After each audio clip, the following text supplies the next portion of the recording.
එහෙනම් මුල් කාලේ බොහෝ පිරිසකට ලබා දුන්නේ ඒ භික්ෂු පැවිදි උපසම්පදා. ඊළඟට ශාසනයේ තියෙනවා උපසම්පදා වර්ග කීපයක්. උපසම්පදා වර්ග 8ක් තියෙනවා. මේ උපසම්පදා වර්ග 8 අතරේ පළවෙනි එක තමයි ඔය මම කිව්වේ. ඒ භික්ෂු පැවිදි උපසම්පදා. තව තියෙනවා උපසම්පදා වර්ග 7ක්. ඒ භික්ෂු පැවිදි උපසම්පදාව 2, සරණාගමන උපසම්පදාව 3, පඤ්ඤ ව්‍යාකරණ උපසම්පදාව 4, දුතේන උපසම්පදාව 5, අට්ඨ ගරුධම්ම පටිග්ගහන උපසම්පදාව 6, අට්ඨ වාචික උපසම්පදාව 7, ඕවාද පටිග්ගහන උපසම්පදාව 8, ඤත්ති චතුත්ථකම්ම උපසම්පදාව.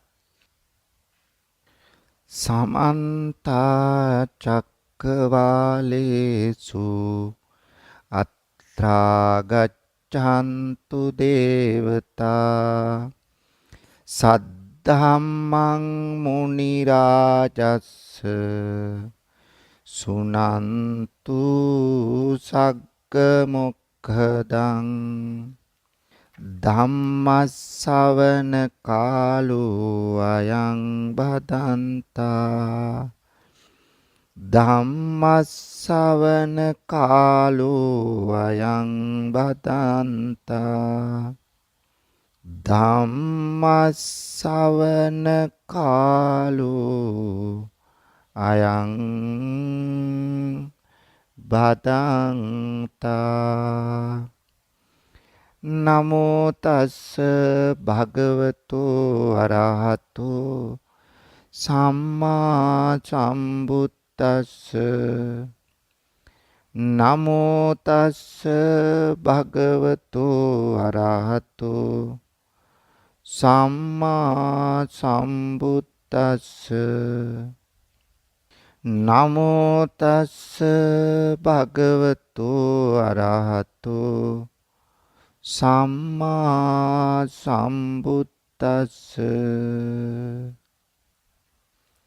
ගරුතර මහා සංඝරත්නයන් අවසරයි ශ්‍රද්ධාවන්ත පින්වතුනි, මේ ඔබ සූදානම් වන්නේ තථාගත ලෝතුරා බුදුරජාණන් වහන්සේ විසින් ලෝක සත්‍යය විශේෂෙහි පතල මහා කරුණාවෙන් දේශනා කොට වදාළ සද්ධර්මයෙන් බිඳක් ශ්‍රවණය කරමින් ධර්මඥානය වර්ධනය කර ගැනීම සඳහාත් මෙලොව මානසික සැනසීම සහනය උරුම කර ගැනීම සඳහාත් තමන්ගේ ජීවිතය තුළ යම් යම් අඩුපාඩුකම් පවතිනවා නම් ඒ අඩුපාඩුකම් වලින් අත් මිදිලා නිවැරදි ජීවිතයක්, දැහැමි යුක්ති සහගත සාධාරණ ජීවිතයක්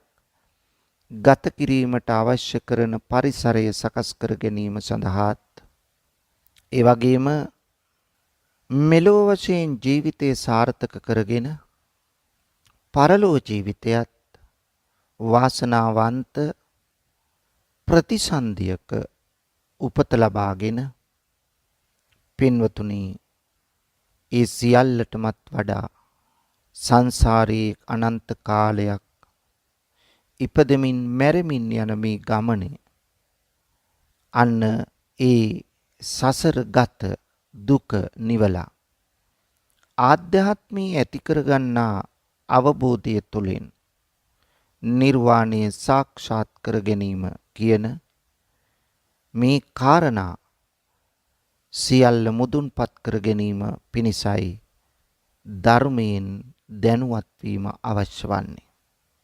ධර්ම ශ්‍රවණයෙන් තොරව පින්වතුනි කවරෙකුටවත් නිර්වාණය සාක්ෂාත් කරන්න බෑ.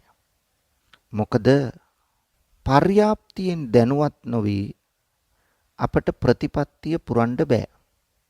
කෙනෙක් සීල ප්‍රතිපදාවට එන්න නම් සීලය ගැන දැනගන්න ඕන. භාවනා කරන්න නම් භාවනාව ගැන දැනගන්න ඕන.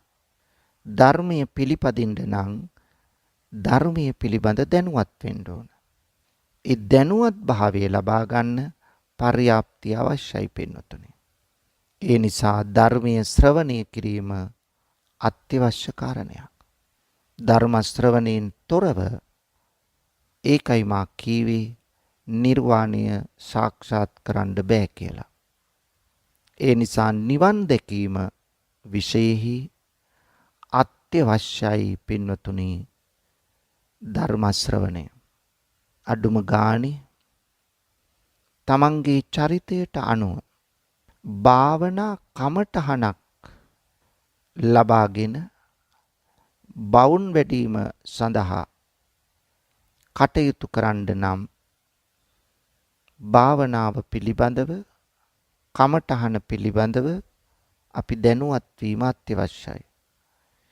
ඒ දැනුවත් වන්නේ ධර්මයෙන්. ඒක තමයි මේ කියන්නේ ධර්මයේ ශ්‍රවණයෙන් තොරව අපට නිර්වාණය සාක්ෂාත් කරන්න බෑ කියලා. සමහරු ධර්මඥානය ලබා ගන්නේ නැතුව පින්වතුනි එක විටම භාවනා කරන්න යන සිරිතක් තියෙනවා. අපි ධර්මයේ අපට උවමනා නැහැ. අපි භාවනාවටයි කැමැත්ත කියලා.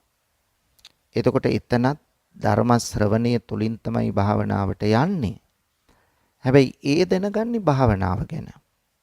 නමුත් පින්වතුනි දැන් අපි දැනගන්න ඕන අපි තුල භාවනාවෙන් කෙරෙන දේ. මොකද්ද භාවනාවෙන් කෙරෙන්නේ? හිත දියුණු කරගන්න එක. ඒ වගේම ප්‍රඥාව ලබා ගන්න එක. මේ කරුණු දෙකනේ කෙරෙන්නේ. මොකටද මේ කරුණු දෙක? సంతానගත කෙලෙස් දුරු කරන්න. సంతానගත කෙලෙස් කියලා කියන්නේ මේ හිතේ පවතින කෙලෙස්. එතකොට පින්නතුනි මේව ගැන දැනුවත් වෙලා ඉන්න ඕනනේ. එතකොට ක්ලේශයක් කියන්නේ මොකද්ද? ක්ලේශයක් කොහොමද අපේ හිත තුල පවතින්නේ? අනුසය වශයෙන් පවතින හැටි, පරිඋත්ථාන වෙන හැටි, වීතික්කම වෙන හැටි.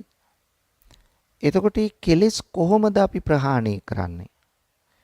තදංග වශයෙන් ප්‍රහාණය කරන හැටි, විස්කම්බන ප්‍රහාණය කරන හැටි, ඒ වගේම සමුච්ඡේද ප්‍රහාණය කරන හැටි. දැන් මේවා දැනුවත් නොවි පින්නතුනි හිත දියුණු කරගන්නවා කියන කාරණේට අපට යන්න බෑ. අපි දැනගන්න ඕන හිත කියන්නේ මොකද්ද? හිතේ කෙලෙස් හටගන්නේ කොහොමද? හිත දියුණු කිරීමෙන් කෙලෙස් පිළිබඳව අවබෝධ වෙන හැටි. කෙලෙස් දුරු කරන්න නම් මොකද කරන්න ඕන? දැන් මේවා ධර්මයෙන් දැනුවත් වෙන්න ඕන මුලින්. ඒකයි අපි කිව්වේ පර්යාප්තිය නැතුව ප්‍රතිපත්තියට යන්න බෑ කියලා. මොකද ප්‍රතිපත්තිය ගැන කියලා දෙන්නේ පර්යාප්තියෙන් නිසා. ඒ නිසා අපට පර්යාප්තියත් අවශ්‍යයි, ධර්මයත් අවශ්‍යයි, ප්‍රතිපත්ති පිරීමත් අවශ්‍යයි. ඒ තුලින් අපට ප්‍රතිවේදේවත් නිර්වාණය සාක්ෂාත් කරගන්න අවස්ථාව උදා කරගන්න පුළුවන්. ඒ නිසා ඔබ අවබෝධ කරගන්න ගිහිල්ලා එක විටම මම නම් භාවනා කිරීම තමයි කියලා කරන්නේ. එහෙම යන්න එපා. ඉස්සෙල්ලා මේ සූත්‍ර පිටකයේ ඇති ධර්මයෙන් අපි දැනුවත් වෙන්න අත්‍යවශ්‍යයි. එතකොට ඒ කෙලෙස් නසන පිළිවෙල ඊළඟට හේතුඵල ධර්මය, කර්මය, පුනර්භවය, පටිච්චසමුප්පාදය මේවා පිළිබඳව නිර්වාණය මේවා පිළිබඳව අපි මුලින් දැනුවත් වීම කරන්න ඕන. ඒ දැනුවත් වුණාම තමයි අපට හිතේ ක්‍රියාකාරීත්වය, කෙලෙස් වල වර්ධනය, කෙලෙස් වල ක්‍රියාත්මක වීම මේවා දැනගෙන හිත සමාහිත කරගන්නත්, හිත තුළ දියුණුවක් ඇති කරගන්නත්, ඒ වගේම ප්‍රඥාව ලබා ගැනීමට අවශ්‍ය කරන පසුබිම හදාගන්නත් අපට පුළුවන් වෙන්නේ අන්න එතකොටයි. ඒ නිසා මෙන්න මේ తত্ত্বය අපි අවබෝධ කරගෙනයි කටයුතු කරන්න ඕන පින්වතුනි. පින්වතුනි මම අද දේශනාවෙන් ඔබේ දහම් දැනුමට එක්කරන්න කැමති විශේෂයෙන් බුදුහාමුදුරුවෝ දේශනා කරනවනේ සිව්වණක් පිරිසක්.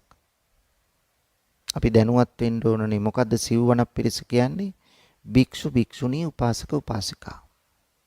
දැන් බුදුහාමුදුරුවෝ බුද්ධත්වයේ ලැබූ වෙලාවේ මාරය ඇවිල්ලා කිව්වනේ පිරිනිවන් පාන්න කියලා.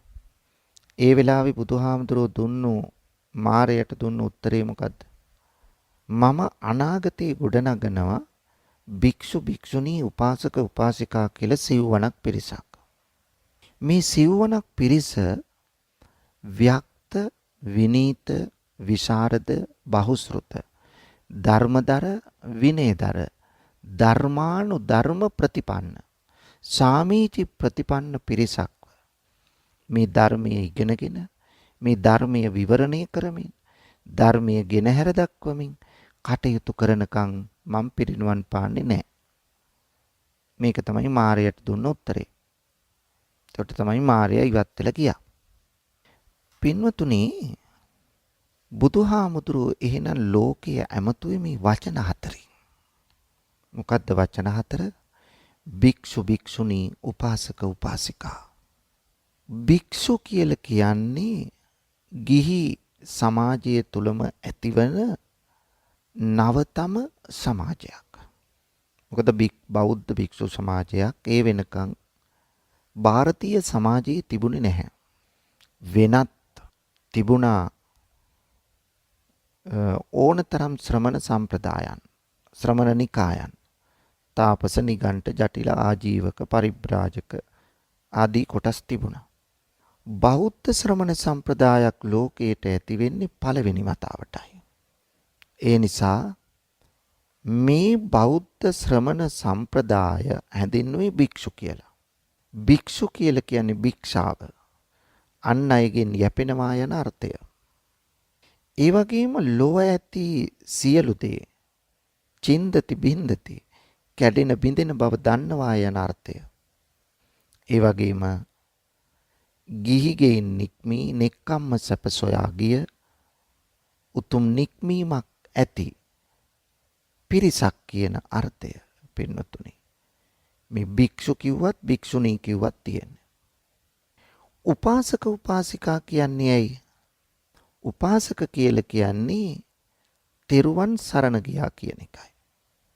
උපාසිකා කියන්නේත් ඒක. යම් කෙනෙක් බුද්ධ ධම්ම සංඝ යන තෙරුවන් සරණ ගියා නම් සරණාගමණය ඇති වුණා නම් අන්න එතන උපාසක උපාසිකා යන වචන දෙක භාවිත කරනවා. උපාසක උපාසිකා. පින්වතුනි මේ උපාසක උපාසිකා කියන වචන දෙකට නියම විදියට හිමිකම් කියන්න නම් අනිවාර්යයෙන්ම අපි තුල ඇති වෙන්න ඕන තෙරුවන් පිළිබඳ අවබෝධයක්. තෙරුවන් සරණ යන්න ඕන තෙරුවන් ගැන දැනගෙන. එතකොට බුදු ගුණ කීයද? දහම් ගුණ කීයද? සංඝ ගුණ කීයද? නවරහාදී බුද්ධ ගුණයන්, ස්වාක්ඛාතතාදී ධර්මී ගුණ 6, සුප්‍රතිපන්නාදී සංඝයාගේ ගුණ 9. එතකොට මෙතන ගුණ තියෙනවා 24ක්. මේ ගුණ 24 පිළිබඳව දැනුවත් වීම අවශ්‍යයි තෙරුවන් සරණ යනකොට.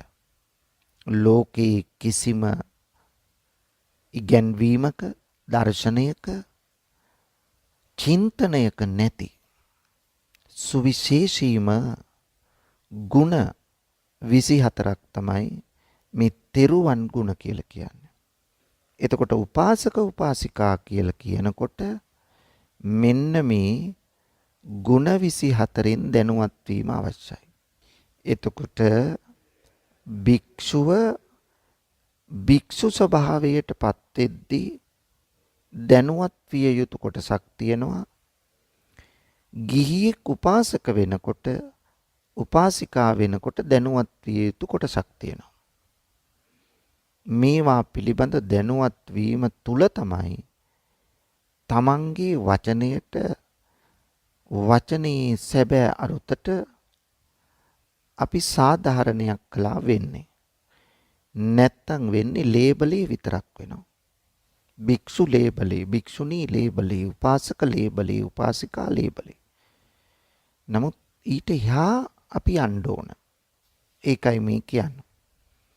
ඒකනේ බුදුහාමුදුරුවෝ දේශනා කරන්නේ මාරයට කියන්නේ මම අනාගතයේ ඇති කරන භික්ෂු භික්ෂුණී උපාසක උපාසිකා කොහොමද වෙන්න ඕන?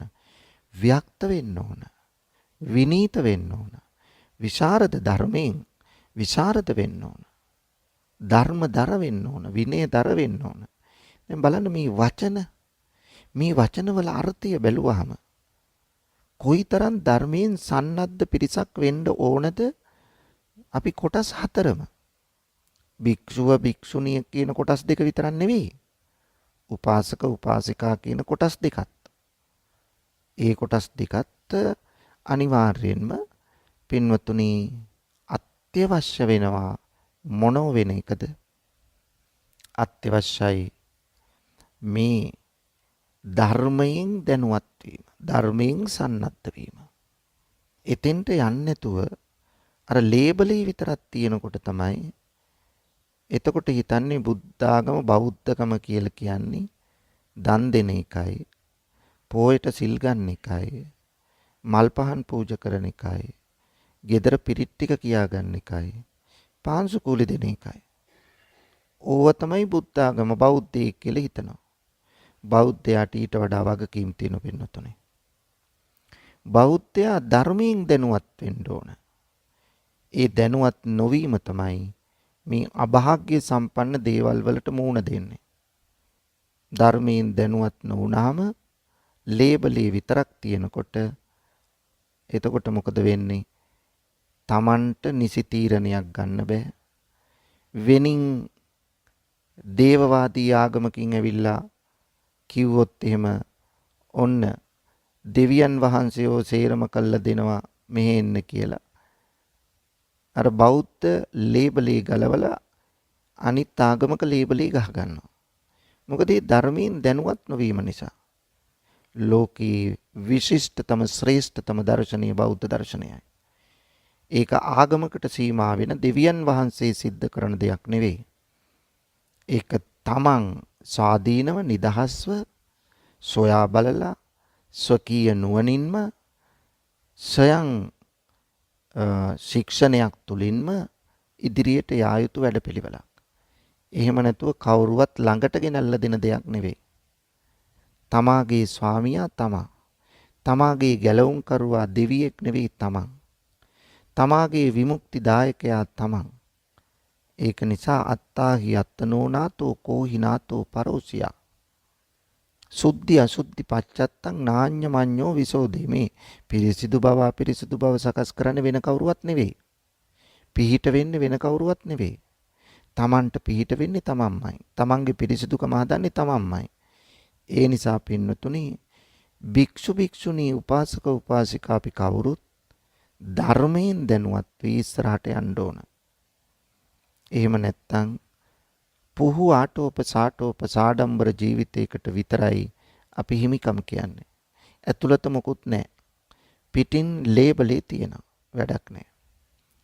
පින්නතුනි මේ කොටස් හතරින් භික්ෂු භික්ෂුණී කියන කොටස් දෙක ගත්තාම බුදුරජාණන් වහන්සේ මේ කොටස් දෙක ඇති කළ ආකාරය අපි පොඩ්ඩක් විමසා බලමු. ප්‍රථම වතාවට ලෝකයේ භික්ෂු කියන කොටසක් නිර්මාණය වෙන්නේ බුදුරජාණන් වහන්සේ පළවෙනි ධර්ම දේශනාව පවත්වන්න බරණැස ඉසිපතනාරාමයට වැඩම කළා. ඉසිපතනාරාමේදී පස්වක තවුසන් හමුවේ ධම්මචක්කප්පවත්තන සූත්‍රය දේශනා කළා. දේශනාව අවසානයේ පළමුව කොණ්ඩඤ්ඤ තවුසාද අනතුරුව වප්පබද්දිය මහානාම අස්සජි යන අයද පිළිවෙලින් මේ දේශනාව නැවත නැවතත් ශ්‍රවණය කිරීම තුළ සෝවාන් මගඵල නුවණ ලැබුවා. සෝවාන් මගඵල නුවණ ලැබූ මේ පිරිසට බුදුරජාණන් වහන්සේ ශාසන ඉතිහාසයේ සුවිශේෂී පළවෙනි පියවර ඒ තමයි තමන්ගේ දකුණු ශ්‍රී හස්තය දිගු කළ කතා කරා. මේ ගිහි පිරිසට ගිහි 5 දෙනාට කතා කළා. ඒහි බික්ඛු මහණ මෙහි එන්න. දැන් මේ අය තුල තියෙන්නේ ගිහි ඇඳුම්. නමුත් බුදුහාමුදුරුවෝ කතා කරන්නේ මහාන මෙහි එන්න.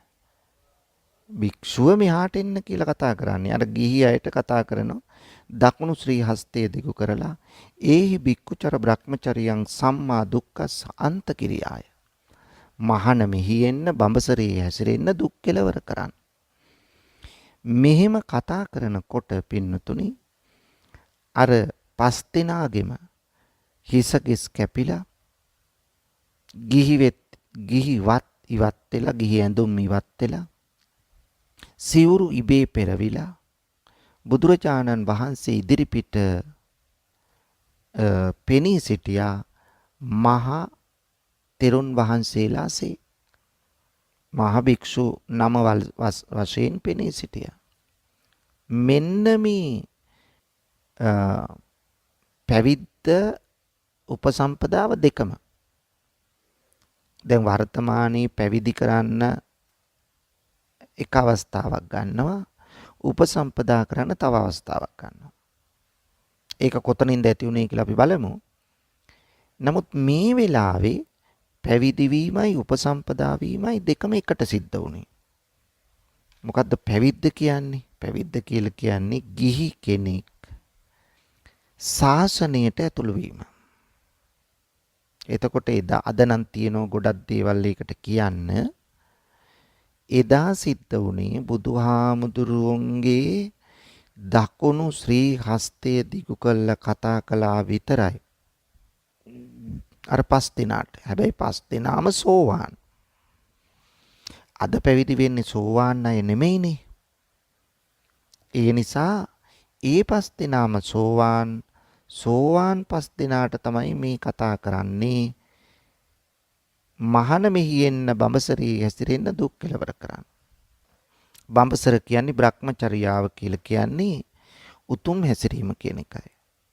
අර පස් දිනාටම කතා කළාම පැවිද්දයි උපසම්පදාවයි දෙකම ලැබුණා. එතකොට පැවිද්ද උපසම්පදාව දෙකම උපසම්පදාව දැන් අද දෙන්නේ උපසම්පදාව වෙනම. ඒ කියන්නේ සාමාන්‍ය සීලයක ඉඳලා උසස් සීලයකට යන එකට කියනවා උපසම්පදාව අදි සිල් ලැබීම. සාමාන්‍ය සීලයක ඉඳලා ප්‍රධාන වශයෙන් සතර සංවර සීලයකට යනවා. ප්‍රාතිමෝක්ෂ සංවර සීලය, ඉන්ද්‍රිය සංවර සීලය, ආජීව පාරිශුද්ධ සීලය, ප්‍රත්‍ය සම්නිස්ෘත සීලය. මෙන්න මේ වගේ ප්‍රධාන සිල්පද හතරකට යනවා. මේවා හරිම ගැඹුරු මහා පුළුල් ක්ෂේත්‍රයක් නියෝජනය කරන සිල්පද හතරක් තමයි සතර සංවර සීලය කියලා කියන්නේ. එතකොට උපසම්පදාවේදී වෙන්නේ අන්නේ తত্ত্বය. සාමාන්‍ය සීලයක ඉඳලා අදි සීල්, වැඩි සීලයක්, පුළුල් සීලයකට ගමන් කිරීම. ඒක තමයි උපසම්පදාවේදී වෙන්නේ. හැබැයි එදා මේ පස් දෙනාම කොණ්ඩඤ්ඤ වප්පබද්දිය මහානාම අස්සජි පස් දෙනාම සෝවාන් වෙලානේ. එතකොට ගුණයේ අග්‍රතැනටපත් වෙලා දස සංයෝජනවල සක්කාය දිට්ඨි විචිකිච්ඡා සීලබ්බත පරාමාස තුන නැති කරලා. එතකොට පින්නතුනේ මේ අය නිවන දැන් මේ වෙනකොට ස්පර්ශ කරලා. මොකද අනිවාර්යයෙන්ම ඊළඟ පියවරේදී නිවන් දකිනවා. නිවන් මාර්ගයට ඇතුළු වෙලා ඉවරයි. ඒ නිසා මේ අයට ඒහි භික්ෂු පැවිදි උපසම්පදාව දුන්නා. කවුරුවත් පැවිදි කරන්න සිවුරු හොයාගෙන එන්න ඕන නෑ. බුදුහාමුදුරුවන්ගේ අර ප්‍රකාශයෙන්ම මහාන මෙහි එන්න බඹසරේ ඇසිරෙන්න දුක් කෙලවර කරන්න කියලා කියනවත් එක්කම පැවිද්දයි උපසම්පදාවයි අර මා පෙර කී පරිදි සිද්ධ වුණා. ඔන්න ශාසනයේ ප්‍රථම පැවිදි උපසම්පදාව. ඊළඟට පස්සක තවුසන් පස්සක මහණුන් වුණානේ පැවිද්දත් එක්ක පැවිදි උපසම්පදාවත් එක්ක. ඊළඟට මේ පස් දෙනාට මේ ස්වාමීන් වහන්සේලා පස් නමට අනාත්ම ලක්ෂණ සූත්‍රය දේශනා කළා. මුලින් දේශනා කළේ මොකද්ද? ධම්සක් පැවතුම් සූත්‍රය. දෙවනියට දේශනා කළේ සෝවාන් වුණාට පස්සේ අනාත්ම ලක්ෂණ සූත්‍රය. ආත්මයක් නැහැ. මමය මාගේ කියන දෙයක් නැහැ. එතකොට මේ අනාත්ම ලක්ෂණ සූත්‍රය ශ්‍රවණය කරලා ඒ පස් දෙනාම රහත් භාවයට පත් වුණා. ඔන්න රහතන් වහන්සේලා පස් නමක් බවට පත් වුණා. ඊළඟට බුදුහාමුදුරුව පිළිබඳව දැනගත් යසකුල පුත්‍රයා ඔහුගේ ප්‍රධාන යාළුවෝ 4 දෙනෙක් හිටිය විමල සුභාහු පුන්නජි ගවම්පති කියලා. 4 දෙනයි. ඊළඟට තවත් යාළුවෝ 50 දෙනයි. එතකොට යසකුල පුත්‍රයයි යාළුවෝ පළවෙනිවෙන් ආපු යාළුවෝ 4 දෙනයි. තව යාළුවෝ 50 දෙනෙකුයි. දැන් මෙතන කීයද? ඔක්කොම 55යි. මේ 55 දෙනාටම බුදුහාමුදුරුවෝ ධර්මයේ දේශනා කළා. ධර්මයේ දේශනා කිරීමෙන් පස්සේ මේ අය ඔක්කොම සෝවාන් භාවයටපත් වුණා. අවසානයේ මේ 55 දෙනාටත් දුන්නේ අර මුලින් දුන්න ඒහි භික්ෂු මහාන උපසම්පදාවමයි. ඒ මහාන උපසම්පදාව කියලා කිව්වේ බුදුහාමුදුරුවෝ දකුණු ශ්‍රී හස්තයේ දිගු කරලා කතා කළා. මහාන මෙහි එන්න, මේ ගිහි අයට කතා කරන්නේ. මහාන මෙහි එන්න, බඹසරෙහි හැසිරෙන්න, දුක් කෙලවර කරන්න. ඒහි භික්ඛුචර බ්‍රහ්මචරියං සම්මා දුක්ඛස්ස අන්තකිරියාය. මෙහෙම කියනවත් එක්ක මේ ඇයටත් පැවිදි උපසම්පදාව ලැබුණා. පසුව දහම් දේශ රහත් භාවයට පත් කළා. මේ රහත් 69ක් දැන් ඉන්නවා. බුදුහාමුදුරන්ගේ පළවෙනි පියවර හරිම සාර්ථකයි. රහත් 69ක්.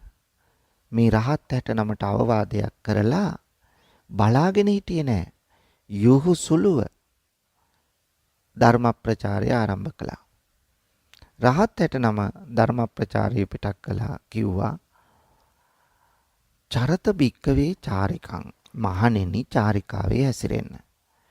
බහුජන හිතාය බහුජන සුඛාය. බොහෝ ජනතාවට හිත පිණිස සැප පිණිස. ලෝකානුකම්පාය ලෝකයට අනුකම්පාවෙන්.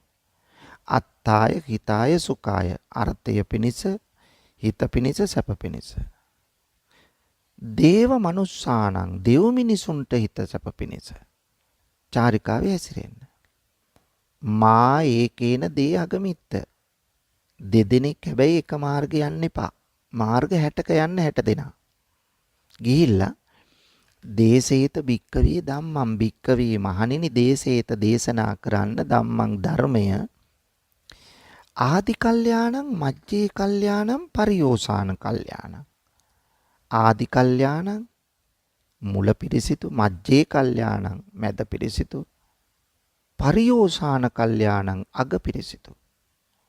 මුල මැද අග පිරිසිතු ධර්මයේ දේශනා කරන්න කිව්වා. මෙන්න මෙහිම අවවාද කළා ධර්ම ප්‍රචාරයේ පිටක් කළා පෙන්නතුනේ. මේ 69 දහම් පණිවිඩයත් අරගෙන ආධ්‍යාත්මික විමුක්ති පණිවිඩය අරගෙන නික්ලේශී කෙනෙකු වීමේ අවශ්‍ය පණිවිඩය අරගෙන ධර්ම මාර්ගයට ප්‍රවිෂ්ඨ කිරීමේ පණිවිඩය අරගෙන වැඩම කළා. මේ පිරිස එහෙම වැඩම කරවලා ඊට පස්සේ බුදුහාමුදුරුවෝ උරුවෙල් දනව්වට වැඩම කළා. බුදුහාමුදුරුවෝ මේ අය පිටත් කරලා උන්වහන්සේ එක තැනක ඕගොල්ලෝ ශිෂ්‍යයෝ ඕගොල්ලෝ යන්න මම මෙතන ඉන්නම් කියලා හිටියේ නෑ. පරමාදර්ශී ගුරුවරයෙකුගේ ලක්ෂණ විදහා දක්වමින් උන්වහන්සේත් වැඩම කළා උරුවෙල් දනව්වට.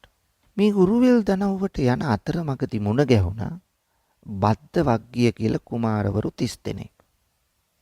මේ 30 දෙනාටත් ධර්මයේ දේශනා කරලා ඒ අයත් පළමුව සෝවාන් මගඵල නුවණ, ඉන්පසුව හිවික්ෂු පැවිදි උපසම්පදාව, ඉන්පසුව රහත් වීම කළා. අනතුරුව මේ 39ත් එක්ක ධර්මචාරිකාවේ වැඩියා උරුවෙල් දනව්වට වැඩම කළා. උරුවෙල් දනව්වේ උරුවේල කාශ්‍යප, නදී කාශ්‍යප, ගයා කාශ්‍යප මේ 3 දෙනා ප්‍රමුඛ දහසක් පිරිස මේ අයටත් විවිධ ප්‍රාතිහාර්ය දක්වමින් පුරුෂ ධම්ම සාරති ගුණයෙන් මේ අය দমনය කරලා ඒ අයටත් ලබා දුන්නා ඒහි භික්ෂු පැවිදි උපසම්පදාව. එහෙනම් මුල් කාලේ බොහෝ පිරිසකට ලබා දුන්නේ ඒහි භික්ෂු පැවිදි උපසම්පදාව. ඊළඟට ශාසනයේ තියෙනවා උපසම්පදා වර්ග කීපයක්. උපසම්පදා වර්ග 8ක් තියෙනවා. මේ උපසම්පදා වර්ග 8 අතරේ පළවෙනි එක තමයි ඔය මම කිව්වේ. ඒහි භික්ෂු පැවිදි උපසම්පදාව. තව තියෙනවා උපසම්පදා වර්ග 7ක්. දැන් ඔබ භික්ෂුව ඔබේ ගමේ පොඩි හාමුදුරුවෝ උපසම්පදාවට එක් කරගෙන යනකොට ඔබ දන්නේ නැහනේ කිසි දෙයක්. අන්න ඒ දැනුවත් කිරීම තමයි මේ කරන්නේ. බෞද්ධයෙක් හැටියට දැනගෙන ඉන්න ඕන. මේ හාමුදුරුවෝ දැන් කොතනද ඉන්නේ? අදි සිල් ලබල ඉන්නේ.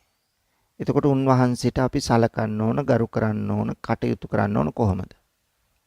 උපසම්පදා භික්ෂුව කොහොමද ක්‍රියාත්මක වෙන්න ඕන? උපසම්පදා භික්ෂුව කොහොමද ක්‍රියාත්මක වෙන්න ඕන? තමන්ගේ වගකීම් මොනවද?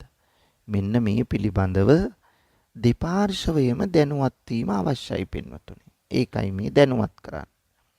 ඒහි භික්ෂු පැවිදි උපසම්පදාව 2 සරණාගමන උපසම්පදාව 3 පඤ්ඤ ව්‍යාකරණ උපසම්පදාව 4 දුතේන උපසම්පදාව 5 අට්ඨ ගරු ධම්ම පටිග්ගහන උපසම්පදාව 6 අට්ඨ වාචික උපසම්පදාව 7 ඕවාද පටිග්ගහන උපසම්පදාව 8 ඤත්ති චතුත්ථකම්ම උපසම්පදාව.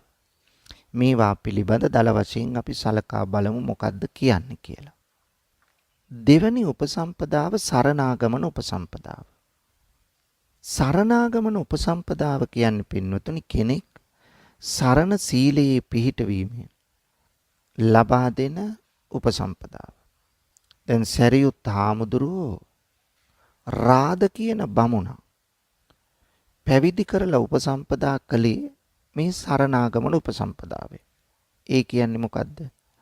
සරියුත් හාමුදුරුවෝ ඇහුවා බුදුහාමුදුරුවන්ගෙන්, ස්වාමීනි බොහෝ පිරිසක් අපි බණ කිව්වට පස්සේ පැවිදි වෙන්න කැමැත්ත පළ කරනවා.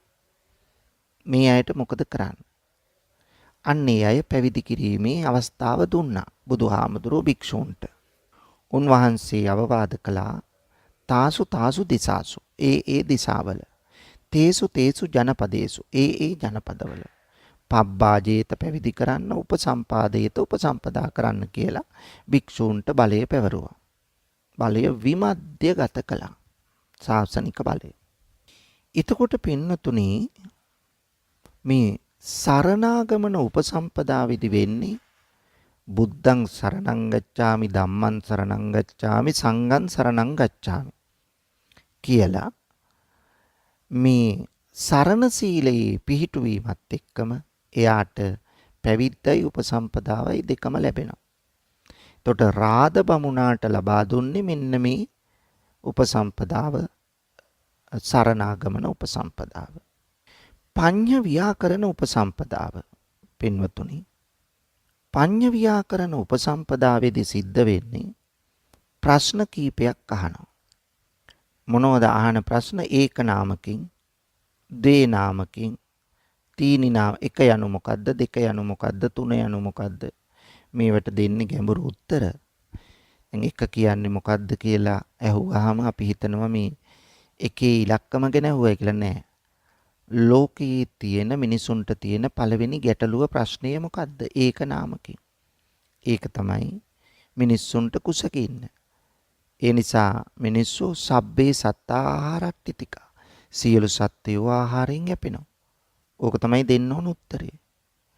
එතකොට කාශ්‍යප හිමියන්ට ලබා දුන්නේ මෙන්න මේ පඤ්ඤ ව්‍යාකරණ උපසම්පදාව. සත් අවුරුදු වයසේ පසු වෙත සෝපාක හිමියන්ට ලබා දුන්නේ මේ උපසම්පදාව. පින්නතුනි කාශ්‍යප හිමියන්ටත් මේ උපසම්පදාව ලබා දුන්නා පඤ්ඤ ව්‍යාකරණ උපසම්පදාව. හතරවෙනි එක තමයි දුතේන උපසම්පදාව. දුතේන කියන්නේ දූතයෙකු අත යවුවා කියන එකයි.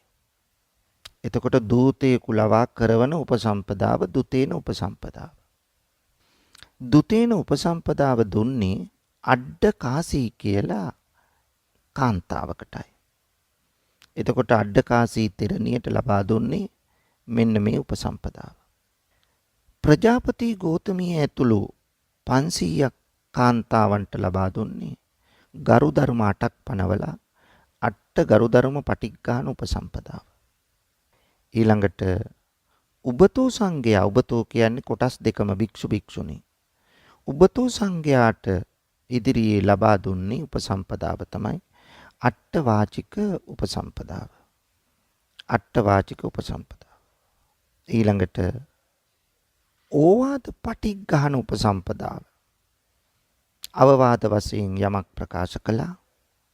එතකොට ඒ අවවාද පිළිගැනීමත් එක්ක ලැබුණු උපසම්පදාව තමයි මේ ඕවාද පටිග්ගාන උපසම්පදාව කියලා කියන්නේ. ඊළඟට පින්නතුනි අටවෙනි එක තමයි ඤත්ති චතුත්ථකම්ම උපසම්පදාව. මේ ඤත්ති චතුත්ථකම්ම උපසම්පදාව කියලා කියන්නේ මේ වර්තමානයේ දෙන උපසම්පදාව. අද සාමණේර හාමුදුරු කෙනෙක් 20 වයස් සම්පූර්ණ වුණාට පස්සේ උන්වහන්සේට ලබා දෙන උපසම්පදාව තමයි මේ කියන්නේ මේ ඤත්ති චතුත්ථකම්ම උපසම්පදාව කියලා. මේ විදියට උපසම්පදා වර්ග 8ක් පිළිබඳව බණ පොතේ සඳහන් වෙනවා පින්වතුනි. මේ උපසම්පදාව ලබද්දී උපසම්පදා අපේක්ෂකයාගෙන් නැත්නම් සාමණේර හාමුදුරුවන්ගෙන් අද විමසා සිටිනවා අන්තරායික ධර්මයන් ඔබ ළඟ ඔබ තුල තියෙනවද? ඒ කියන්නේ කුෂ්ඨ තියෙනවද? gadu තියෙනවද? තුවාල වන තියෙනවද? ඇදුම රෝගය, අපස්මාරය, ඔබ මිනිස්සෙක්ද පුරුෂයෙක්ද දාසයෙක්ද ණයකාරයෙක්ද යුද බටයෙක්ද මව්පියන්ගේ අවසර තියෙනවද? 20 වයස් සම්පූර්ණ වෙලාද? පාත්‍රා සිවුරු තියෙනවද? මේ වහන.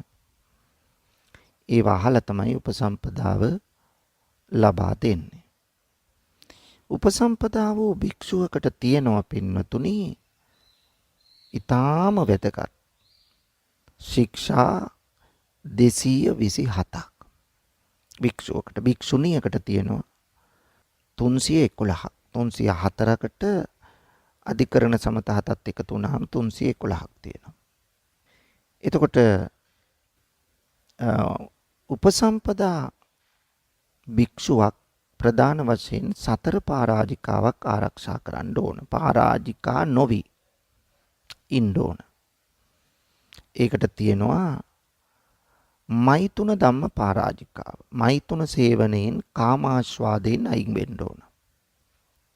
මෛතුන ධම්ම අදත්තා දාන සොරකමින් අයින් වෙන්න ඕන. මනුස්ස විග්ඝහ පරාජිකාව. මිනිසෙකු මරණයට පත් කිරීම උපදෙස් දීමෙන් අයින් වෙන්න ඕන. උත්තර මනුස්ස ධම්ම පරාජිකාව. ඒ කියන්නේ නැති ಗುಣ පෙන්වා දීමෙන් වැළකෙන්න ඕන. ඒ නිසා තමන්ට තමන් අවංක වෙලා කටයුතු කිරීම මෙහිදී අවශ්‍යයි. මෙන්න මේ ආකාරයට තමයි පින්නතුනි මේ උපසම්පදා ක්‍රම ක්‍රියාත්මක වෙන්නේ. එතකොට අපි දැනුවත් වෙලා තියෙන්න ඕන මේ උපසම්පදා වර්ග 8 පිළිබඳව. මොකද වර්තමාන උපසම්පදාව තමයි අපි විශේෂයෙන් දැනගන්න ඕන ඤත්ති චතුත්ථකම්ම උපසම්පදාව කියන එක. උපසම්පදා කරනවා කියලා ඉස්සෙල්ල දැනුම් දීලා ඊට පස්සේ කර්ම වාක්‍යයක් කියලා ඊට පස්සේ තමයි මේ උපසම්පදා වාක්‍ය කියවලා උපසම්පදා කරන්නේ. එතකොට සාමණේර හාමුදුරුවෝ වගකීම් සහිත කෙනෙක් බවට පත් වෙනවා. සාමාන්‍ය භික්ෂුවක් නෙවෙයි එතකොට. ඉතින් තව කෝටියක් සංවර සීලයෙන් යුක්ත භික්ෂුවක් බවට පත් වෙනවා. ඉතින් මේ භික්ෂුව දැනගන්න ඕන උපසම්පදා වුණාට පස්සේ මම කවුද? මගේ වගකීම් මොනවද?